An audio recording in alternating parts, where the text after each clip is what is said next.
고린도 후서 4장 7절 말씀 주십시다. 고린도 후서 4장 7절입니다.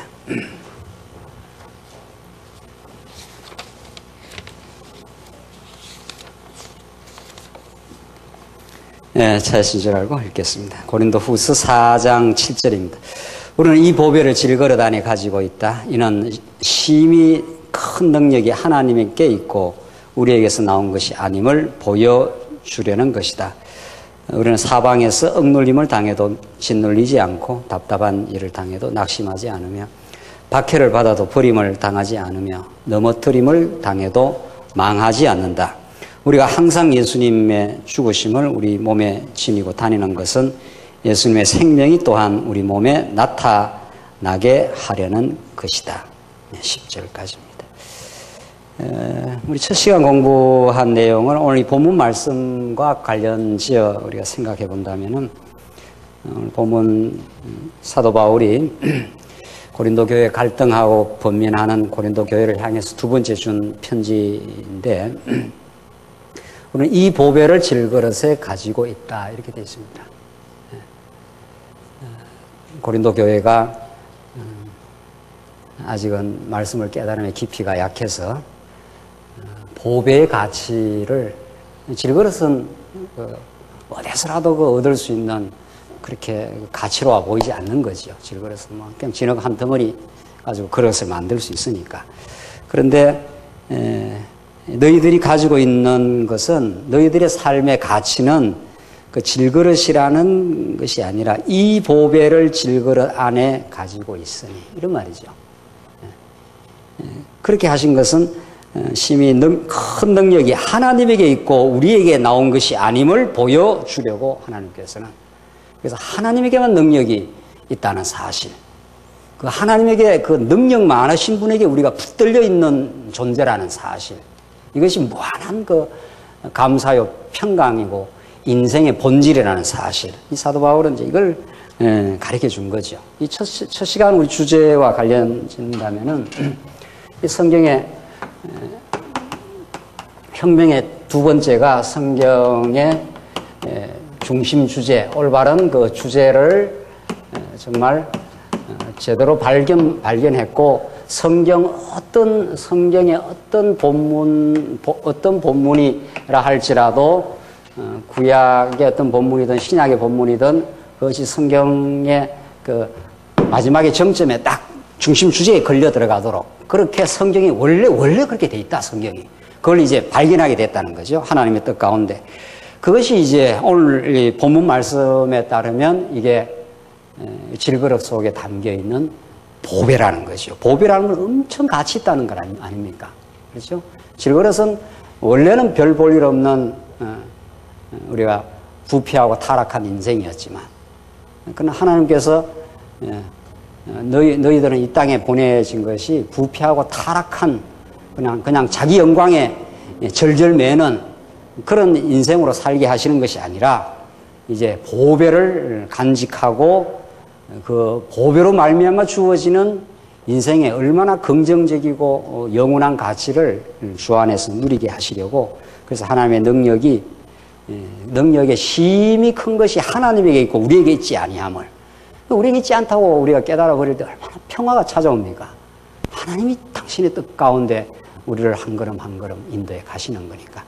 그렇게 깨달으면은 그 8절, 9절, 10절에 나오는 사도 바울의 그 이후에 구체적인 현실의 삶에서 얼마나 그 무한한 능력이 공급됨을 이 본문이 가르쳐 주는 거지요. 우리는 사방에서 억눌림을 당해도 짓눌리지 않고 답답한 일을 당해도 낙심하지 아니하며 세상사가 다 이런 건데 사실은 여러 가지 억눌림, 답답한 일, 박해, 넘어뜨림 또 특별히 사도 바울이 겪었던 삶 또 우리도 광야 같은 삶인지라 언제나 찾아오게 돼 있는 삶의 시련들 그 속에서 답답한 일을 당해도 낙심하지 아니하고 넘어뜨림을 당해도 망하지 않는다. 이게 이제 보배를 누리고 있다. 이게 지금 오늘 우리 주제와 연결한다면은 우리 하나님의 말씀, 이 생명의 말씀 아닙니까? 생명의 말씀을 우리가 날마다 상고하고 일용할 양식으로 먹고 교회 와서 날마다 주일마다, 수요일마다, 뭐 성도대학마다 이렇게 날마다 먹는 것이 쫙 끌려 올라가서 이 하나님 여호와 되심이라고 하는 이 주제와 딱 연결된 이 보배를 지금 발견한 거죠. 그러니까. 천없는 건물을 짓고 천없는 뭐 어리어리한 대리석으로 정말 그 성 베드로 성당뿐만 아니라 밀라노에 가보니까 막 세계에서 가장 큰 그 고대익으로 수백 년에 걸쳐서 지은 그 건물이 있어요. 정말. 그게 무슨 의미가 있냐 말이죠.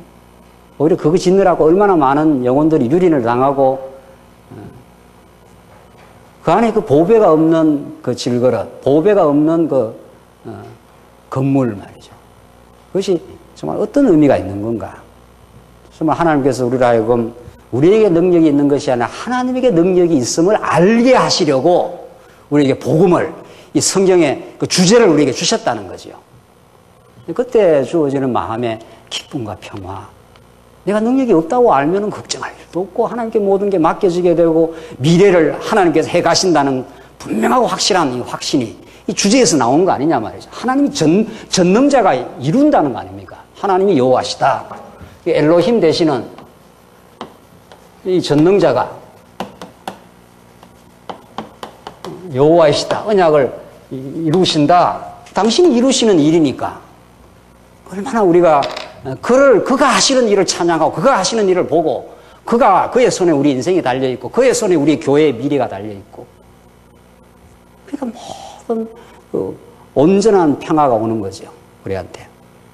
그러니까 이 사도 바울이 그 8절, 9절, 10절에서 말하는 것이 이게 허구적인 이야기가 아닌 거죠. 바울이 자기 삶의 체험에서 신앙적 그 경험에서 이런 표현을 쓰는 거 아니겠어요?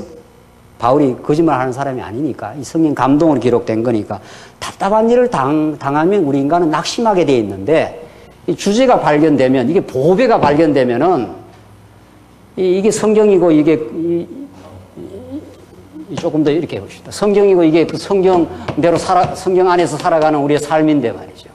삶이라는 게 다 온갖 굴곡이 있고 삶이라는 게 온갖 뒤집어지고 어려움이 오고 병이 찾아오고 사업에 부도 위기가 찾아오고 다 그런 거란 말이죠. 그렇게 해서 극복이 되고 하는 건데 그 답답한 일이 뭐 한두 가지 살다 보면은 그 답답한 일을 당해도 낙심하지 않는 것은 이 안에서 나오는 것이 아니다. 이 안에서 무슨 힘이 나오는 것이 아니다. 능력의 힘이 큰 것이 너희 안에 있는 게 아니라 이분에게 있다. 성경이 가르치는 하나님에게. 이 주제에 우리 이제 이론적으로 말한다면 이 주제 안에 들어있다 이 말 아닙니까? 우리가 좀 학문적으로 이론적으로 말한다면은 바울이 그걸 느낀 거죠. 바울이 실제로. 그래서 거꾸로 트림을 당해도 망하지 않는다. 거꾸로 트림이라는 것은 사업이 거꾸로 트림을 당할 수도 있고 병이 와서 인생이 그저 죽을 지경에 들어갈 수도 있고 그렇게 돼도 우리는 망하는 백성이 아니다. 우리 안에 보배를 당겨주신 하나님, 능력의 큼이 그에게 있다는 사실, 그의 뜻 가운데 지금 진행되고 있다는 사실, 언약대로 지금 성취돼 가고 있다는 이런 생생한 사실, 이게 무슨 과학적인 뭐 그냥 죽은 사실이 아니라 생생하게 살아있는 사실로 우리 인생이 지금 진행되고 있다는 것. 이것이 이 성경의 이 주제 발견이라고 하는 이게 혁명의 실제적 신앙적 내용입니다. 성경의 주제가 이렇게 발견되었으니까 성경신학이 대단한가 보다 그런 이론적 수준에서 머무르지 않는다는 거죠.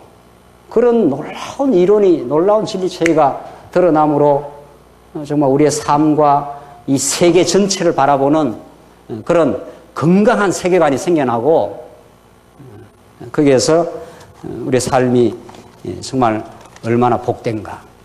성경신학은 학문과 삶이 분리되지 않습니다. 이게 굉장히 중요한 건데 우리가 지금 좀 학문적인 이 스타일로 이 시간은 그 책을 가지고 하기 때문에 조금 딱딱할 수도 있고 조금 약간 그런 학문적인 용어를 쓰긴 합니다. 학문과 삶이 모든 지금 서구 철학과 서구 철학의 영향을 받은 신학은 이 학문 이론 아닙니까? 이론과 삶은 실제니까 실제 뭐가 지금 계속 진행되는 거니까 이론과 실제가 분리됩니다. 그 이론 따로 실제 따로. 그러니까 아까 분이 말한 대로 이게 이제 신학 따로, 목회 따로, 설교 따로 이렇게 되는 거죠. 지성 따로, 이 감성 따로. 지성과 감성이 분리돼요. 막 지성적으로 추구하는 사람은 지성적인 작업만 하고, 또 감성이 중요하다, 인간에게. 감성도 얼마나 중요합니까? 감성이. 인간이 감사한다든가, 감격한다든가, 이게 전부 감성적 작업인데, 지성과 이 감성을 또 분리되지. 신학과 목회가 분리가 되지. 이론과 실제가 분리가 되지. 학문과 삶이 분리가 되지. 이게 연결이 안 돼요. 이게 연결될 수가 없어요. 이 학문과 삶의 괴리 현상, 이 병리 현상을 극복 안 됩니다. 이게 플라톤 이후, 주전 600년 전, 그때로부터 시작된 서구 철학, 그리고 그것이 아니고 예수님이 오신 것은 이론과 실제가 분리되지 않습니다. 예수님은 언약대로 오신, 언약이라는 이론대로 성취를 해버렸기 때문에, 실제로. 그렇기 때문에 그 이론과 실제가 예수님 안에서 완전 통합됩니다. 하나님의 살아계심으로 이렇게 통합이 딱 돼버려요. 예수님이 하시는 모든 일들이. 그러니까 예수님 우리가 그리스도를 자꾸 배우면은 살아있는 하나님의 인도가 느껴지기 때문에 진리를 깨달은 거하고 우리 삶의 현장이 분리가 안 돼요. 이게 통합이 된단 말이죠. 그러니까 우리가 마음의 기쁨과 감사가 있는 거죠. 물론 우리의 믿음의 수준 따라서 그 농도 차이는 있는 거지만은 그 농도에 어차피 성장하면서 되어지는 거지만 기본적인 원칙에 있어서 분리가 안 돼요, 우리는. 이 성경신학이라고 하는 이 주제 발견이라는 것은. 그러니까 사도 바울이 이 보배를 질그릇에 가졌으니 답답한 일을 당하여도 낙심하지 아니하고. 이게 보배는 이론으로서의 진리인데 우리 지금 맥락에서 말하면 성경의 주제가 발견된 거예요. 아, 정말 성경에서 하나님 살아계신 여호와 하나님이구나. 이 주제가 발견된 거죠. 그러니까 그 이론하고 답답한 일을 겪는 현실하고 분리가 안 된다 이 말입니다. 그 괴리 현상을 극복이 된다 이 말 아닙니까, 사도 바울은. 그러니까 답답한 일은 당해서 인간적으로는 답답한 걸 겪어도 하나님께서 이 답답한 일을 통해서 우리를 더 인내케 하시려는 하나님의 뜻이다. 이렇게 믿어지는 거죠. 인간이라는 건 답답한 일을 겪어야 인내 힘이 길러지는 거니까. 그 환난은 인내를 그렇게 되지 않습니까? 환난이라는 것이 우리에게 엄청난 기독교인의 신앙 인격을 그 용량을 크고 넓게 만드는 하나님의 살아있는 역사지요. 그러니까 환난은 인내지요. 인내는 연단을. 그 연단이라는 게 그 성품이니까 정말 하나님을 더 의지하고 하나님 앞에서 내 옛사람, 내 불순한 요소를 하나님께서 지금 정화시키는 하나님의 연단이다. 이런 것들이 여러모로 깨달아지지 않습니까? 어떤 환난이 찾아오면은. 그것이 우리의 속사람의 성품을 만들어 정말 예수 안에만 참 소망이 있음을, 내가 이 땅에 가지고 있던 소망들이 죽은 소망이라는 걸 환난을 거치면서 우리가 깨닫는 거 아닙니까? 아하, 이거 다 지나가는 거구나. 이거. 남는 것이 하나님 여호와 그 대심에 대한 경외와 그를 배우는 일, 그것이 우리 인생의 주제구나. 이게 주제 아닙니까? 인생의 주제가 뭐냐? 성경의 주제가 뭐냐? 그것이 우리 인생의 삶의 그 주제니까 그대로. 그러니까 이게 분리가 안 됩니다, 우리는. 그래서 우리가 좀 이렇게 학문적인 이렇게 개념을 이렇게 좀 써서 해도 뭐 성경 자체가 성경이 올바른 학문이니까. 이게 학문이라는 용어를 쓰자면 말이죠. 이 성경의 말씀과 삶이 분리되겠어요? 그러니까 이론과 실제가 우리는 분리가 안 돼요. 이론 깨달은 그것이 그대로 실제와 이렇게 관련을 그대로 짓게 된다는 거죠. 신학과 목회가 어떻게 분리가 됩니까, 세상에? 신학과 목회가 분리된다는 건 지금 신학교에서 다 이게 이미 다 알려진 사실입니다. 목회자들한테. 그 신학대로 지금 목회가 안 된다는 거 아닙니까? 그러니까 우리 첫 시간에 했는 대로 이렇게 다 제목들이 다 얄궂게 이렇게 돼 있고 겨우 이렇게 제목을 연관시켜갖고 이런 초가집 하나 이렇게 만들어 놓고 하니까 여기에 성도들이 들어가냅니까? 안 되죠. 이거는 창수가 나면 그냥 뭐 뿌리부터 막 기초부터 흔들흔들 하는 판인데, 지금. 그러니까 이게 신학은 따로, 목회는 온갖 실용주의가. 그 미국의 조엘 오스틴이라는 목회자가 지금 막 엄청 떠는 목회자의 모양인데, 제가 책을 잠깐 봤어요. 긍정의 힘이라고. 이거는 무슨 처세술 이야기인지 성공과 번영의 책이에요. 예수 믿으면 성공하고 번영한다는 거예요. 그 긍정의 힘이라는 책이 나왔어요. 얼마 전에. 그건 완전 그 긍정심리학. 요즘에 유명한 유행하는 그 긍정 심리학을 그대로 집어넣어가지고 말이죠. 목회는 그렇게 해야 된다는 거예요. 그는 하나님 여호와 되심의 주권적 영광과 예수 그리스도의 그 죽으심과 그의 부활의 사건과 그가 이 땅에 경륜하시는 하나님의 위대한 통치와 이런 건 하나도 없어요. 그냥 예수 믿으면 번영, 성공, 긍정적인 마인드를 가지고 살아라 뭐 이런 식의. 그런 거는 기업에 가서 기업 컨설팅 하는 사람들이 더 많이 쓰는 것들 아닙니까? 성공하는 자의 뭐 7가지 법칙 해가지고 말이죠. 그게 그렇게 미국 교회를 유행한답니다. 복음은 다 사라지고. 그래서 신학은 목회는 분리되어 있어요. 그러니까 신학자들은 유폐된 자기들의 공간 속에서 전전긍긍합니다. 목회자와 현장은 우리에게 신학적인 이론을 가르쳐주라. 성경이 뭐라고 말하는지 가르쳐주라. 얼마나 그 목회자들이 이리저리 쫓아다니면서 배워보려고 합니다. 그리고 이 지성과 감성이 분리돼요. 이렇게. 점점 분리돼요. 지성 따로 놀고 감성 따로 나요. 지금 한국에 기독교 학문연구회라고 있어요. 기독교 학문연구회라고. 손아무개 그 박사가 중심으로 해서 이렇게 해서. 그 사람들은 한국교회의 감성적 목회를 굉장히 비판을 해요. 그래서 자기들이 굉장히 지성을 가지고 있다 해서 기독교적 학문을 연구해야 된다. 이래서 박사들이 막 100여 명들이 모여 있어요. 거기에 가보니까. 그래서 그 사람들은 이 지성이 살아나야 된다는 거예요. 자, 그러면 지성이 살아나야 된다는 쪽에서는 제대로 된 기독교 지성이 성경을 통해서 정리가 안 되니까 이 또 감성이 또 죽는 거죠, 또. 우리는 그게 아니죠. 정말 지성이 살아나고 지성이 진짜 살아나니까 하나님 앞에 감사하게 되고 감사하고 하나님 앞에 감격한 마음이 생기니까 주를 위해 살고자 하는 강렬한 의지가 나오고 뭐 이렇게 되는 거야. 이게 전인격적 통합이 되는 거 아닙니까? 그러니까 분리가 안 된단 말이죠. 우리 하나님 말씀은. 그것은 이 주제 발견으로부터 가능한 거예요. 주제가 발견돼야 이 예하 모든 하나님의 말씀들이 그 주제와 다 생명력을 가지고 이렇게 연결돼야 이게 이렇게 연결돼서 이게 생명에 연결이 돼야 이게 막 살아나는 거죠. 그렇죠? 그래서 이게 학문과 삶으로는 분리되지 않습니다. 우리가 지금 이렇게 공부하는 것이 무슨 이론을 많이 이론적인 무슨 단순히 어떤 이론적인 어떤 그 지식만을 채우려고 하는 게 아니다 말이죠.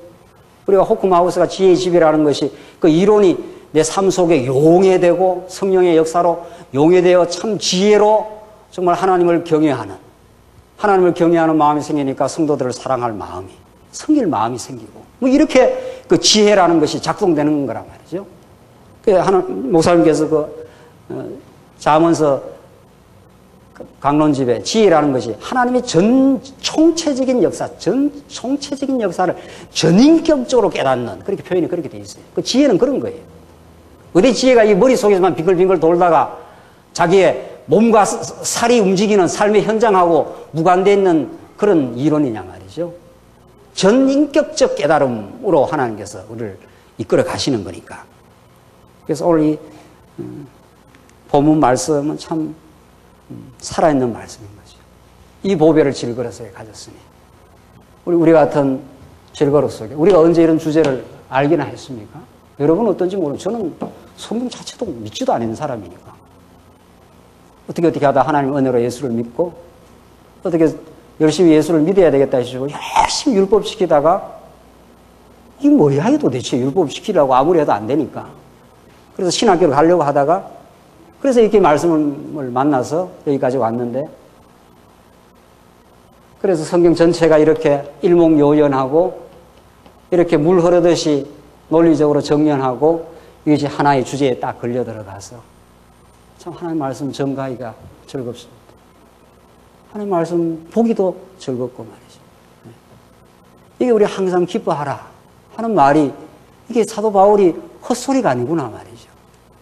내 삶이 어떤 역경 무엇을 겪어도 우리는 하나님을 즐거워하는 인생으로 창조되었으니까 하나님을 아는 그 기쁨으로 우리가 창조되었으니까 그렇게 진리를 깨닫기만 하면 그 기쁨이 살아나는 거죠.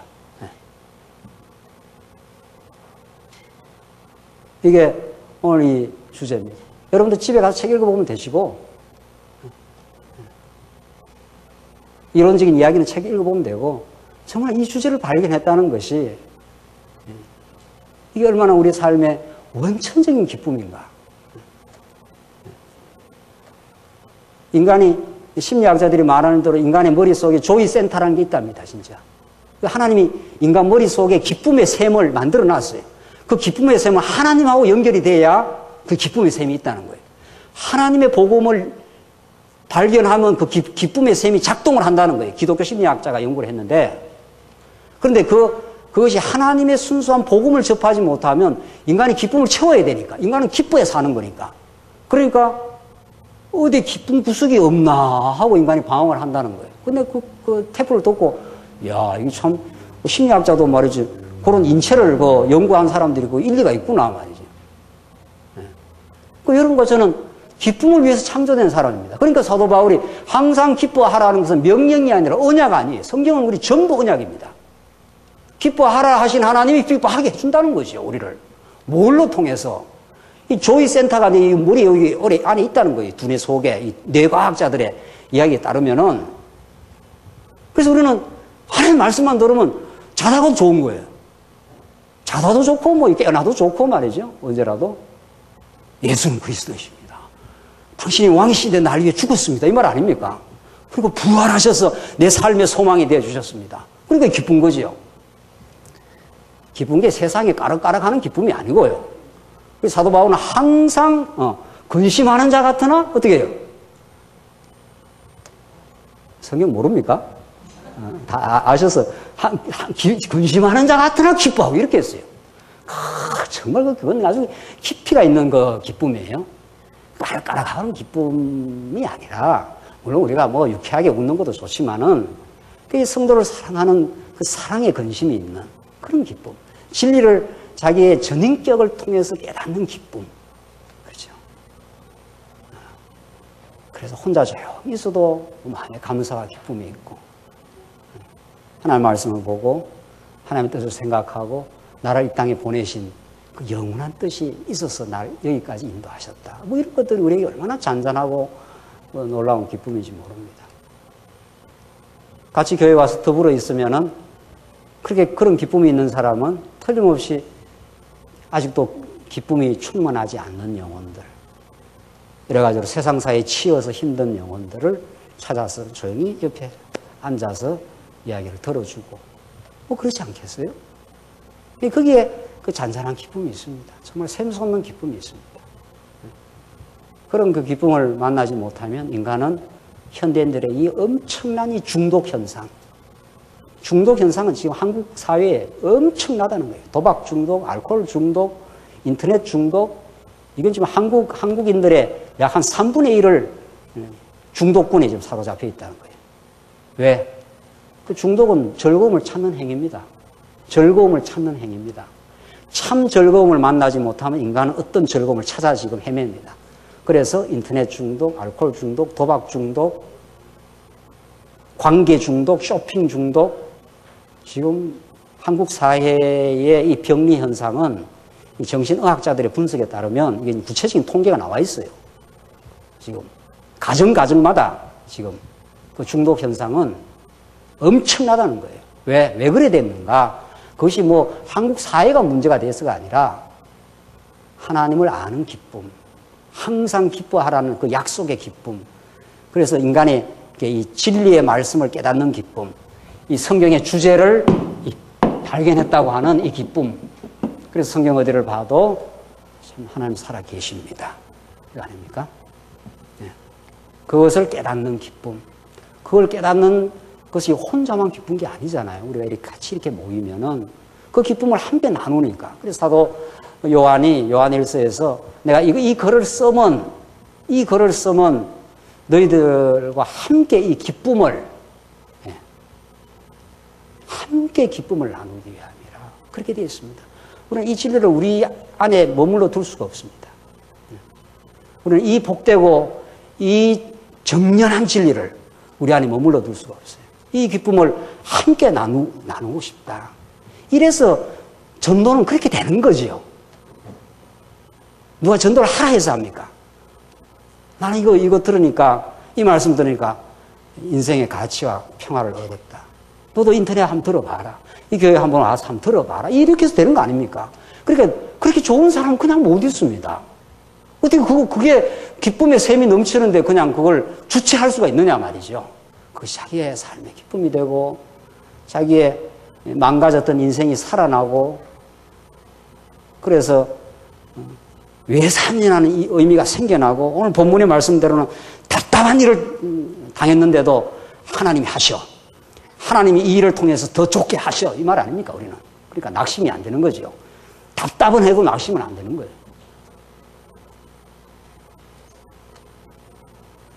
그래서 이 복음과 함께 살고 싶은 거죠.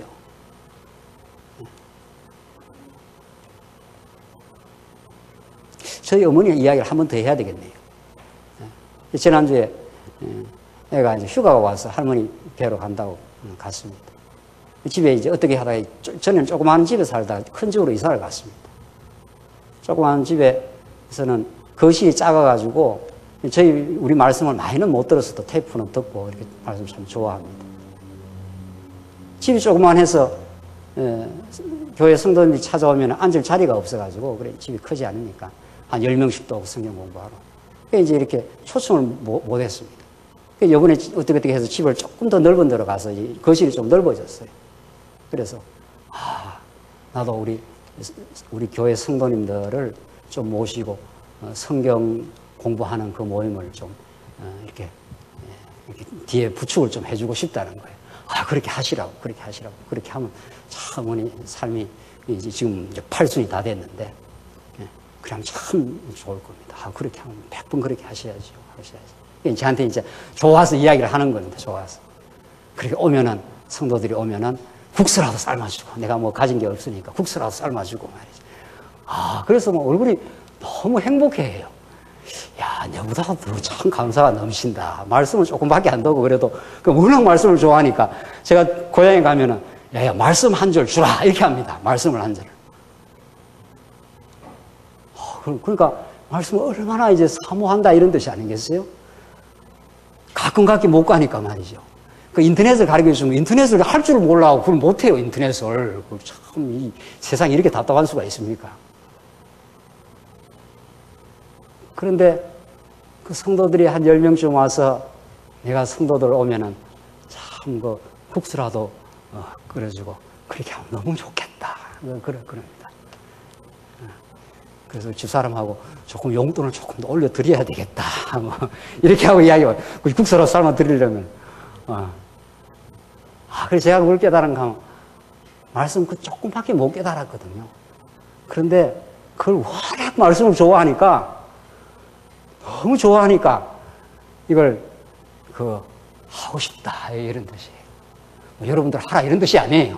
그런 뜻이 아니고 제가 그걸 보고 내가 너무 충격을 받았어요. 나는 이렇게 말씀을 깨닫고 이렇게 이론적으로 왔다 갔다 깨닫는데 우리 그 마음에 비하니까 그게 제가 순수하지 않더라고요. 그런데 정말 말씀 좋으면 그렇게 살지 않겠어요? 정말 우리 성도들이 오면은 국수라도 끓여주고 내가 그 성경 공부하는 것 들여서 한 자라도 배울 수 있지 않겠는가 이러더라고요. 내가 이거 글이 좀 어두워가지고 공부를 잘 못하는데 그래도 그 공부하는 거 옆에서 한 자라도 배우지 않겠는가. 여러분들 2시간 이렇게 하니까 막 엄청 많이 지금 공부하지 않습니까? 한 말씀이라도 들을 수 있으면 이런 겁니다. 지금 우리 밖에 있는 사람들은 한 말씀이라도 말씀 같은 말씀을 한번 들을 수 있었으면 이런 뜻 아니겠어요? 좀 그렇게 간절합니다. 그리고 그렇게 들었다 하면은 국수라도 막 삶아가지고 정말 우리가 얼마나 말씀을 순수하게 듣는가. 이게 정말 점검할 내용입니다. 하나님께서 우리에게 그런 정말 우리가 말씀 운동 초기에 얼마나 좀 순수하게 들었습니까? 아무 생각 없이 말이죠. 도대체 이게 웬 은혜냐 말이죠. 이게 어디서 들려오는 하늘의 메시지냐 말이죠. 오늘 본문 말씀을 생각하시면서 정리를 하십시다. 혁명이 일어났습니다. 어떻게 일어났습니까? 혁명은 일어났는데 이제 결론입니다. 오늘 주제가 이렇게 발견됐는데 이 주제가 발견되기까지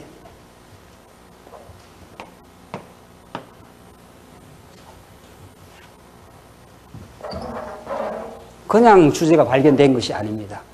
14세기에 어거스틴이 있었고 이후에 5세기 이후에 캄캄한 세월이 있었고 16세기에 칼빈을 통해서 하나님께서 드러내시고 19세기 말에 아브라함 카이프를 통해서 신칼빈주의, 칼빈주의를 부흥시키려고 하는 아브라함 카이프를 통해서 이게 4세기, 16세기, 19세기, 자 20세기, 21세기. 자 21세기 말에 뭐가 일어났습니까? 우리 말씀운동이 일어났어요. 진짜 이렇게 일어난 거예요. 어거스틴 이 시대에는 이제 어떤 이전에 어떤 계속되는 신학의 역사가 있습니다. 신학의 역사는 진리를 깨달아가는 역사지요.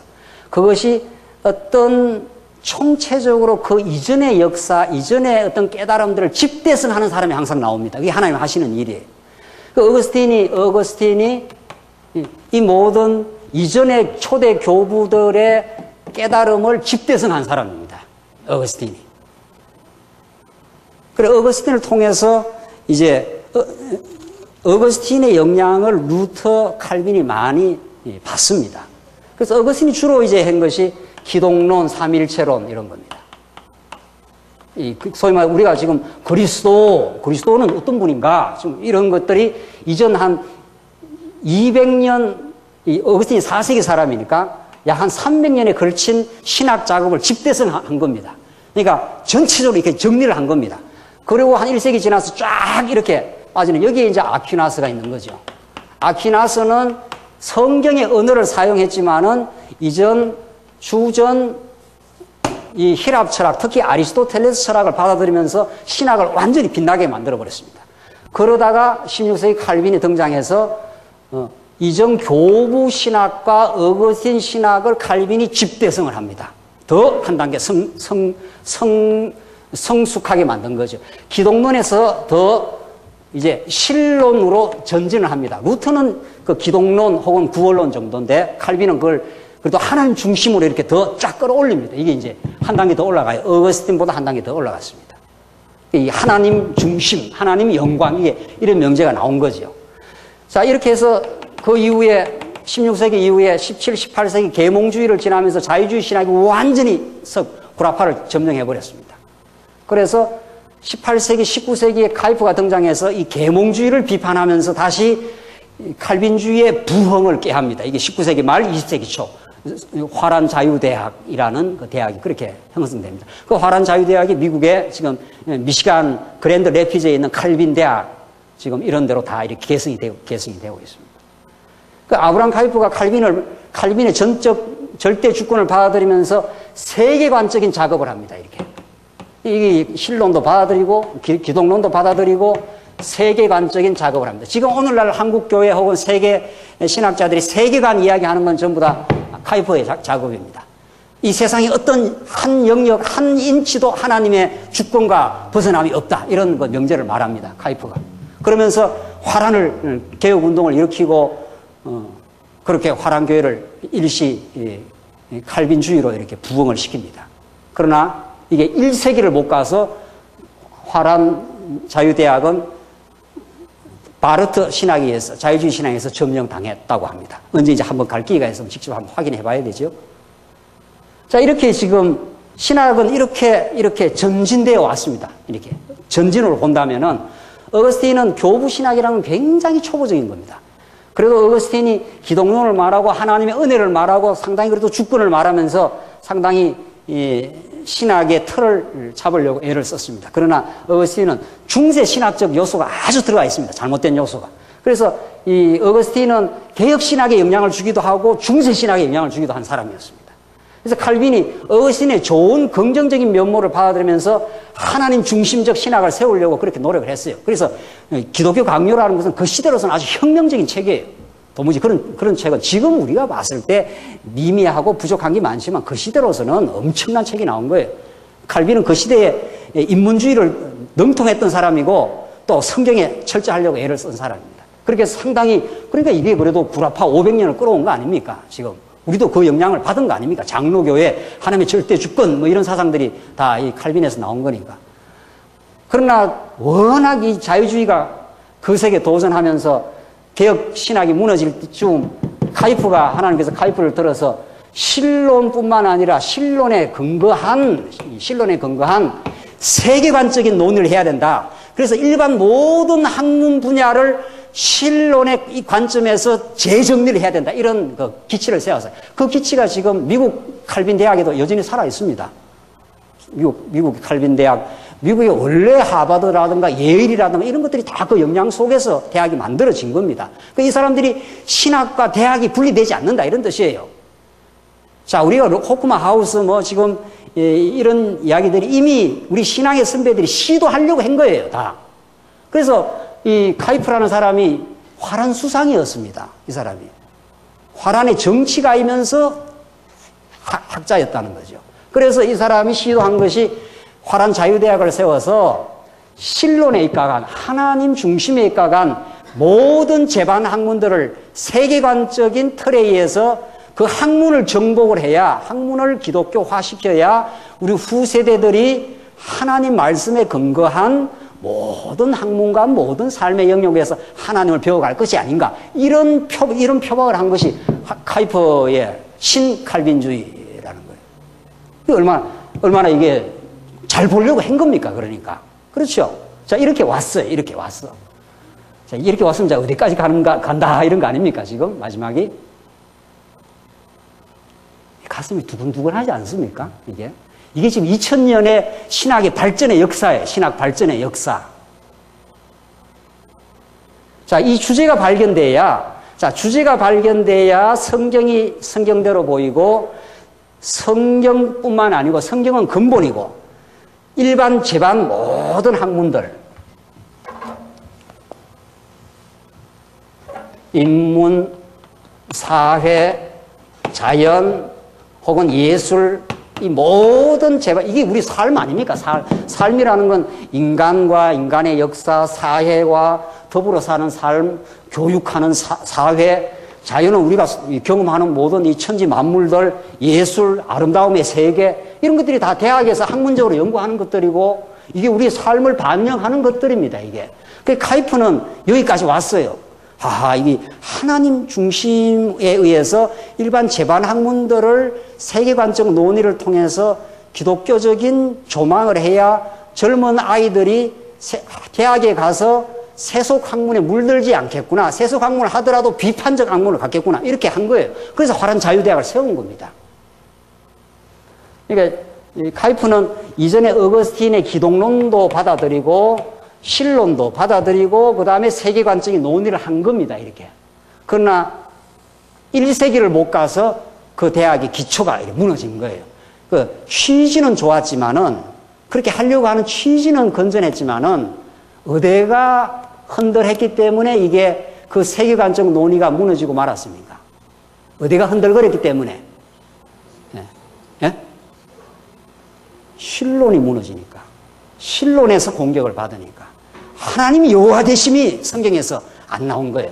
그래서 카이프를 따라가는 지금의 손봉호 박사라든가 우리 한국의 기독학문 운동에는 전부 이 카이프리안이라 그럽니다. 카이프주의자라 이 말이죠. 카이프주의자. 이 사람들이 구속사적 세계관입니다. 창조, 타락, 구속. 이런 책이 계속 지금 쏟아져 나오고 있고, 그게 입각해서 기독교 학문 연구회 이렇게 해서 한국에서, 한국은 상당히 연구가 진척되어 있습니다. 이게 지금 100여 명의 학자들이 모여있는 단체예요. 그리고 지금 미국 이미 구라파 화란대학이라든가 미국 칼빈대학은 학자들이 많지 않아요. 교회가 다 죽어나가기 때문에 교회가 자꾸 번창해야 국에서 자꾸 이렇게 지도자도 나오고 학자도 나올 거 아닙니까? 교회가 자꾸 성도들이, 어린아이들이 말씀을 배우고 자꾸 자라나요. 근데 교회가 점점 시들어져 버리니까 학자가 안 나오는 거죠, 결국은. 그렇게 해서 지금 되는데, 한국은 그래도 이제 학자들이 많아. 뭐 외국에 유학도 많이 보내고, 지금 막 한국 교회가 이렇게 양쪽으로 커졌기 때문에 학자들이 돌아와서 세계관 논의를 해야 된다. 이 세계관 논의를 해서 신론에 입각해서 이 세계관적 논의를 해. 세계관이라는 것은 모든, 이게 세상 아닙니까? 이게 모든 세상. 세상의 인간과 인간의 역사, 사회와 자연의 현상, 이 모든 것들을 하나님 중심으로 해석해주고 그걸 세상 학문들을 비판하는 안목을 우리 다음 세대에게 길러줘야 된다. 그까지가 얼마나 잘 된 겁니까? 그까지가. 그러니까 지금 그렇게 다 우리 믿음의 선진들도 다 시도하고 그런 취지를 가지고 한 거예요.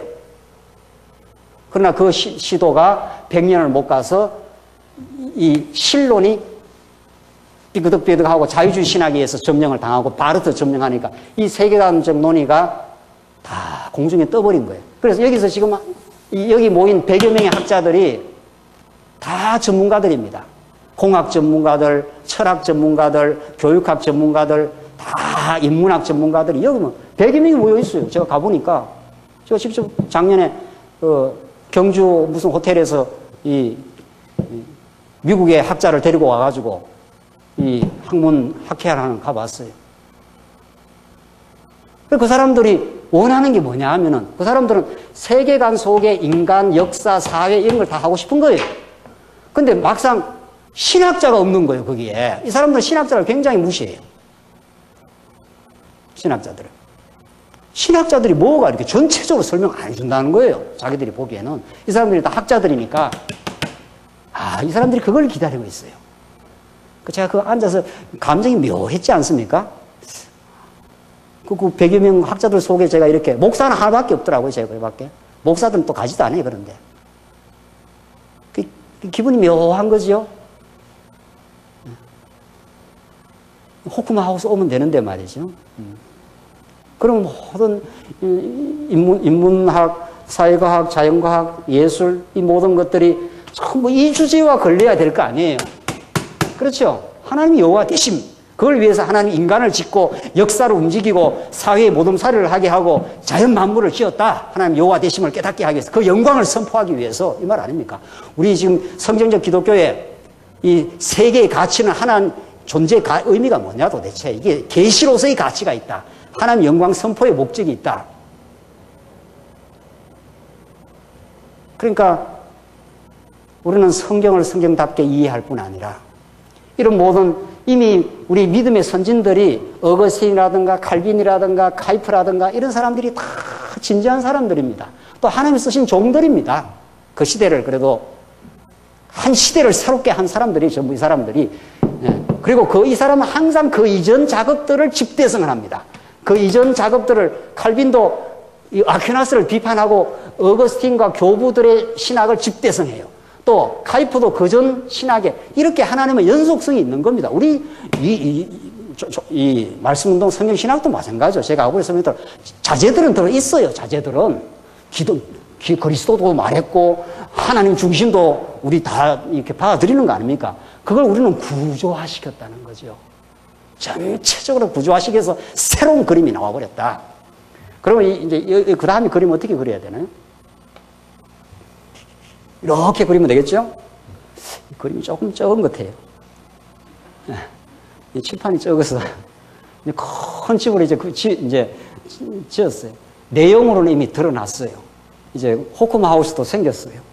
그래서 정말 하나님이 어떠신가 이 주제에 의해서 인간이 어떤 존재인가, 하나님이 지으신 세계는 도대체 어떻게 움직이고 있는가. 그래서 여기 인문과학, 사회과학, 자연과학은 하나님 중심에 의해서 어떻게 설명이 되는가.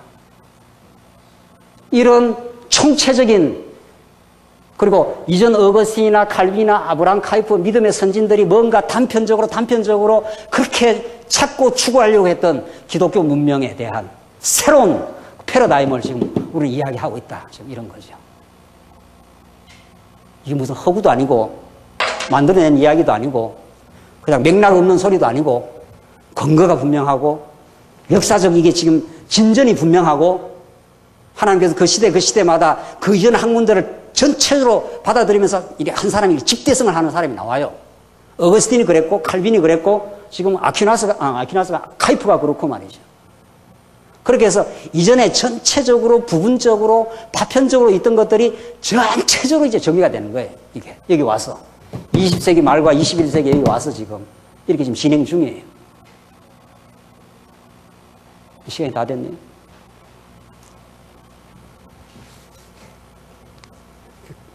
이런 놀라운 은혜 속에 저희들이 있습니다. 이 보배 속에 있습니다. 이 보배 때문에 우리는 살 이유도 고생할 이유도 참 기쁜 이유도 있습니다. 여러분과 저의 삶이 이 진리에 붙들려 참 감사가 넘치고 복된 삶 되시기 바랍니다. 기도하십시다.